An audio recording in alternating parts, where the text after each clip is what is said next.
Perkenalkan, saya Dea Naila dari Prodi Ekonomi Kampus 2, Fakultas Ekonomi dan Bisnis, Universitas Andalas. Nah, di video ini saya akan membahas tentang permasalahan penyalahgunaan platform digital untuk melakukan kejahatan seksual. Namun sebelum itu jangan lupa like dan subscribe-nya ya. Oke, kita masuk ke pertanyaan yang pertama, yaitu apa saja bentuk-bentuk dari penyalahgunaan platform digital untuk melakukan kejahatan seksual?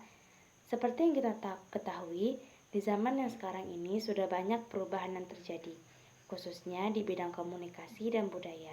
Ditambah lagi dengan adanya teknologi yang mendukung kita untuk mencari dan menerima informasi apapun hanya dengan bermodalkan sebuah gadget. Tetapi tentu ada dampak positif dan negatifnya dong. Nah, kali ini kita akan membahas tentang dampak negatifnya. Yang pertama yaitu mulai dari rusaknya kepribadian seseorang jika tidak dapat menelaah fungsi gadget tersebut dengan baik.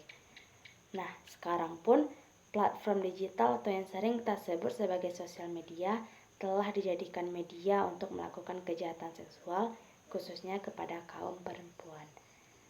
Jadi kita harus selalu waspada untuk memfoto atau menceritakan keseharian kita di internet. Biasanya bentuk atau cara dari pelaku menyebarkan konten ini yaitu dengan menyebarkan foto, video, dan hal lain yang berbau pornografi. Oke, kita masuk ke pertanyaan yang kedua, yaitu apa saja faktor-faktor yang mendorong seseorang untuk melakukan kejahatan seksual khususnya di platform digital?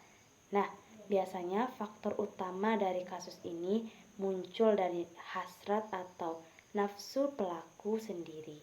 Biasanya pelaku seringkali menonton atau melihat konten-konten pornografi, baik itu di ponsel maupun media lainnya.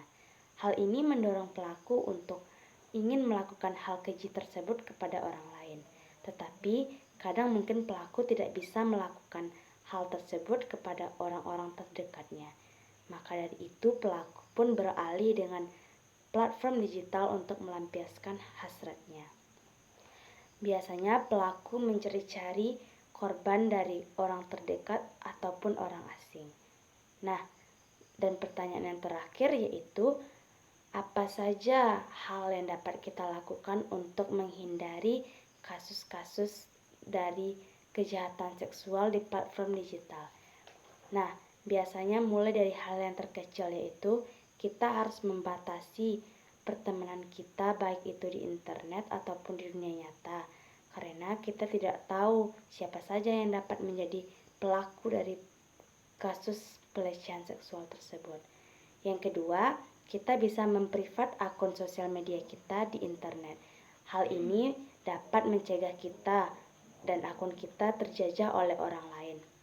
Yang ketiga, mengurangi atau stop untuk menyebarkan foto atau menceritakan keseharian kita di sosial media kita sendiri. Karena hal ini dapat memicu terjadinya kasus platform digital dijadikan sebagai untuk melakukan kejahatan seksual. Maka dari itu, kita harus selalu waspada terhadap kejahatan ini. Karena mungkin kasus ini terdengar sepele, tetapi dapat menyebabkan trauma yang mendalam bagi korban yang menjadi kasus dari pelecehan seksual tersebut. Oke, mungkin hanya segitu dari saya tentang permasalahan yang kita bahas sekarang. Semoga teman-teman yang mendengarkan dan melihat channel ini dapat mengerti dan tahu apa saja itu pelecehan seksual dengan berkedok menggunakan platform media sosial. Okay, see you on the next video and thank you for watching. Bye bye.